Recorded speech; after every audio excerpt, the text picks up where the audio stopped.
is Europe. This is the wall of the Nazi fortress. All the skill of a brutally great military and engineering people have gone into the construction of this wall. Today, boys from New York and London, from Seattle and Manchester, from Toronto and Montreal, from Marseille, Warsaw and Prague, from Narvik, and from thousands of other Allied homes are doing what Hitler and Napoleon dared not do: cross the waters of the English Channel and attack the fortified coast on the other side.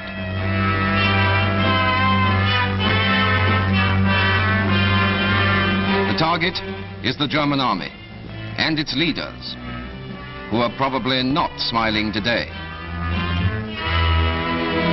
In the hills of Persia last December, today's fighting on the coast of France was planned and put on the Allied calendar. In Britain, the dispossessed soldiery of Europe prepared for the voyage home. The Dutch, the Poles, the Czechs, the Norwegians remembering the bitter spring of 1940. From the New World came the Americans, and on their own soil the British, who prepared for a different invasion 4 years ago. All waiting for the signal from the men who had beaten the German in Africa, Sicily and Italy, and were now turning their attentions to the Germans in the West. Invasion was every freighter, luxury liner, transport we could lay our hands on.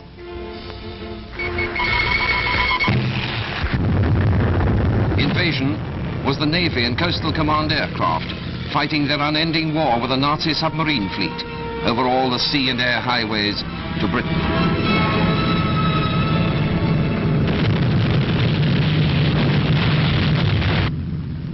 Invasion was the Navy winning that war and making safe landfall with iron treasure from America and the British Commonwealth. The smoky docks against which the Nazis had vainly sacrificed the cream of the Luftwaffe rumbled with the weight of British and American arms and equipment. GIs and lance corporals and grizzled civilian longshoremen worked the cranes and hooks that swung the martial wealth of the free world onto the soil of Britain. Here was Montana's copper, Australia's wheat, Pennsylvania's steel, Texas cattle, the nimble fingers of the women in the aircraft factories of California, the sweat and muscle of the Canadian mines.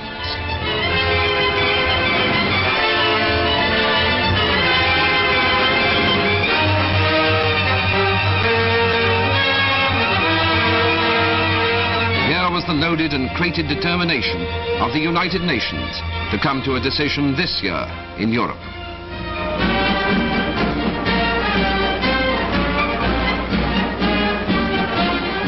The men who would come to stand side by side with their allies, facing the European coast from the Arctic tip of Norway to the Bay of Biscay.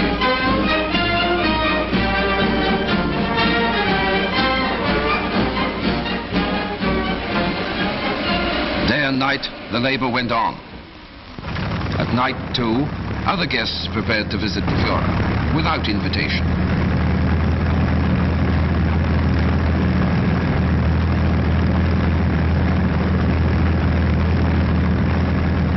Britain's young heroes flew the men of the Royal Canadian Air Force and the Royal Australian Air Force, and backing the enormous flow of highly trained flying men into the operational squadrons was the great British Commonwealth Air Training Plan, its training fields stretching across Canada from coast to coast.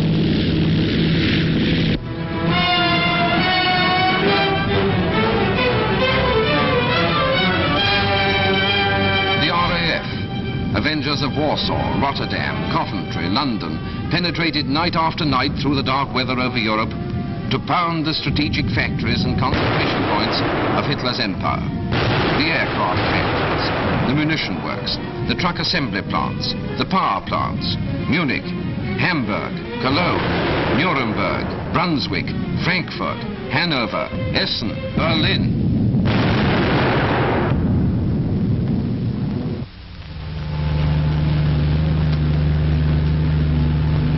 Along the bombed roads of Britain, the star, now worn not only by American but by all Allied vehicles, became as familiar as the advertisement for Bass's ale. On rubber and steel, the goods of war rolled to dispersal and distribution points throughout Great Britain, there to be stored against a day of need.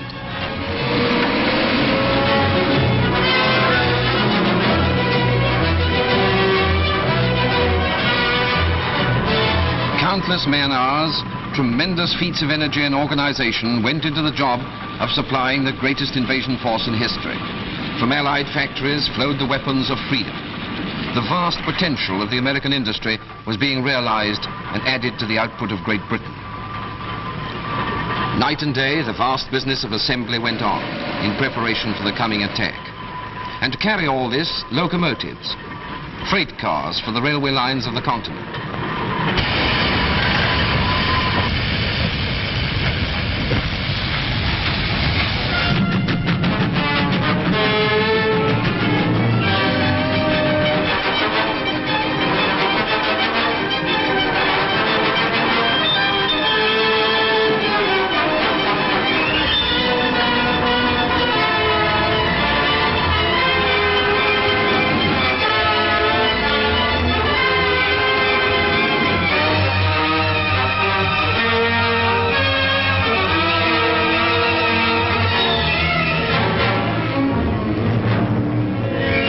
Invasion was piled high in Devon and Cornwall, in London and Liverpool. Invasion stretched its long lines of tanks and guns and vehicles down the rolling English roads. To the enemy, a growing menace. To the Allies, the climax of years of endurance and endeavor.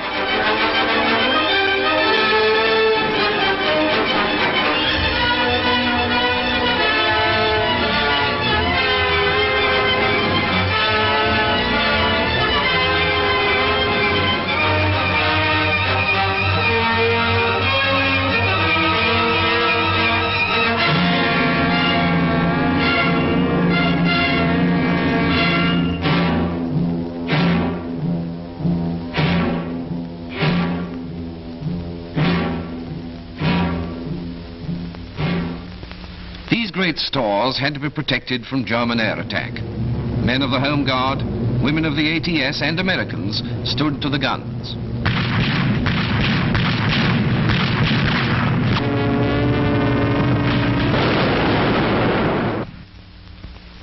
In the waters round Europe, a naval wall was built and maintained.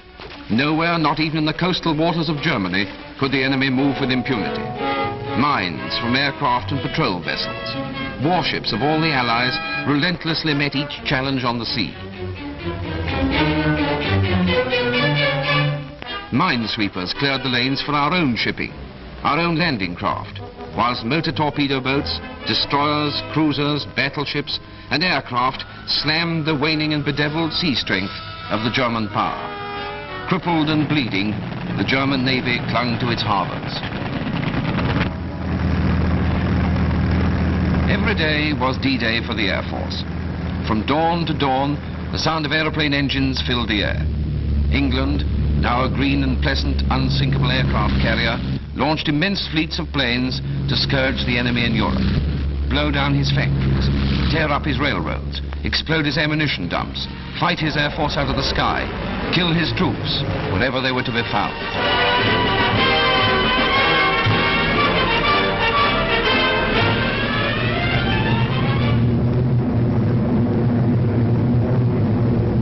No city in German Europe was safe against the onslaughts of the Dominion and American Air Force and the RAF.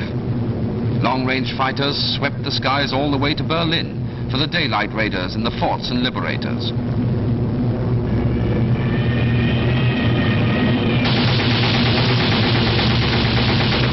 Highways to Germany were lined with flak, and the best pilots of the Luftwaffe still hurled themselves against the fire of the Fort's 50s and the Lightning's cannon.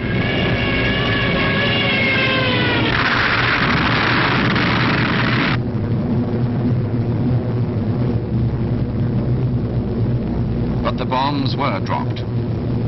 On the oil refineries, the aircraft factories, the ball bearing plants, on Schweinfurt, Bremen, Kiel, Wilhelmshaven, on the German production centers in France, beating Nazi war industry to its knees with a merciless arithmetic of bomb tonnage.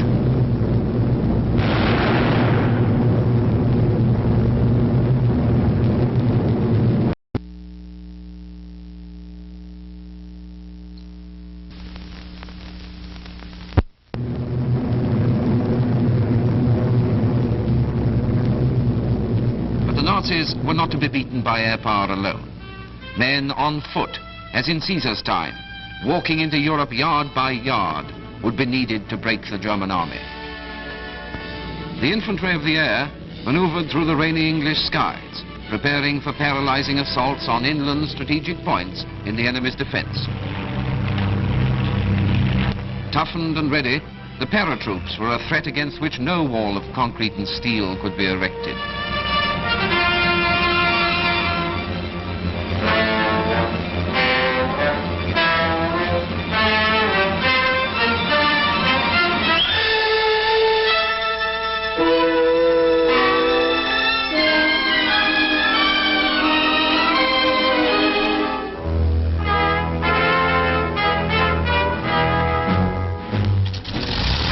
Drew nearer, the Air Force stepped up its attack. The target was the invasion coast and the country just beyond it. Mustangs flown by the Poles who'd fought in the Battle of Britain.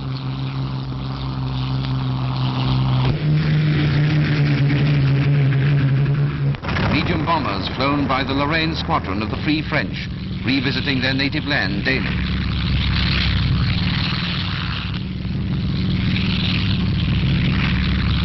Mitchells, flown by men of the British Commonwealth.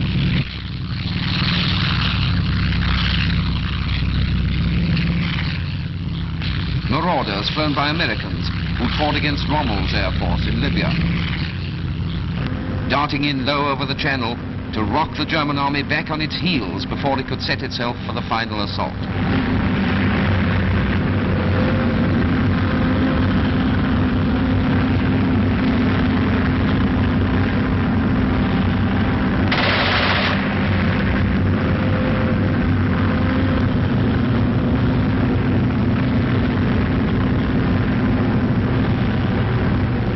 The Allied air forces, dive bombing, strafing enemy airfields, young men, wings and guns, claiming the huge profit of air superiority from the enemy establishment.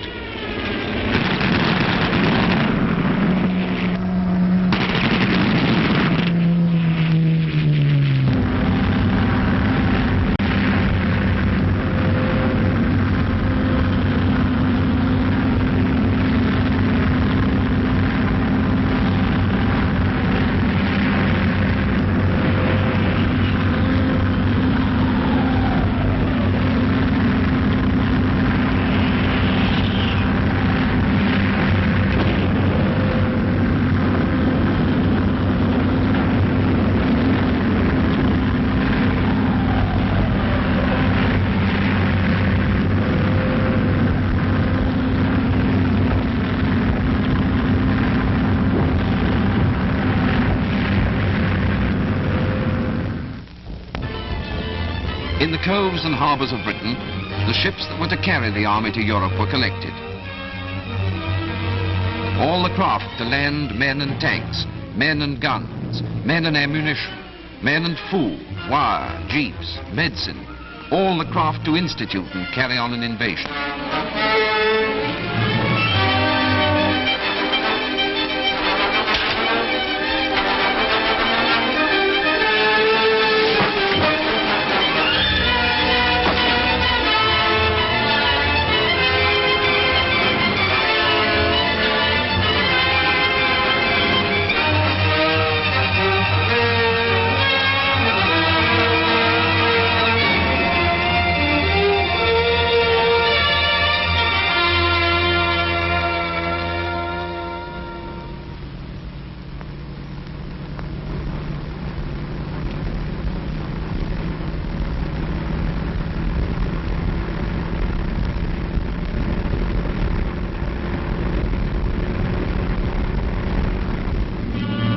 The time had come for the final rehearsal.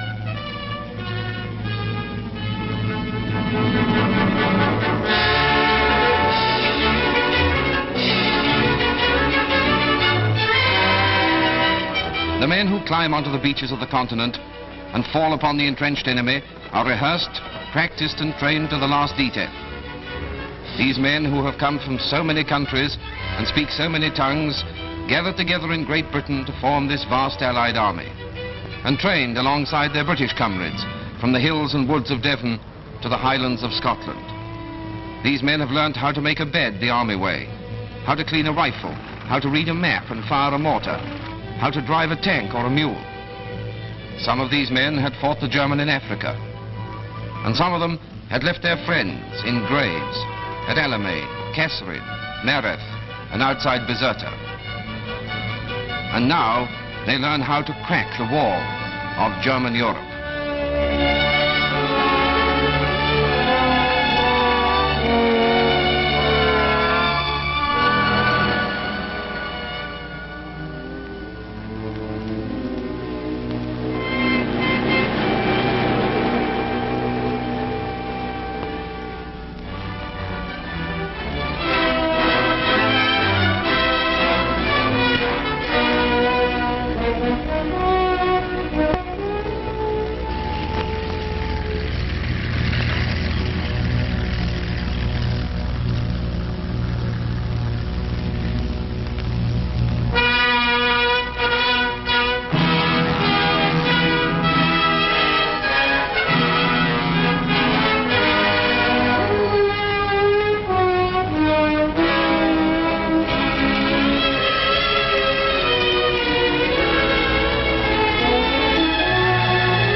Boys from New York and London, from Seattle and Manchester, Toronto and Montreal, from Marseille, Warsaw and Prague, from Narvik, fight on the beaches of Europe.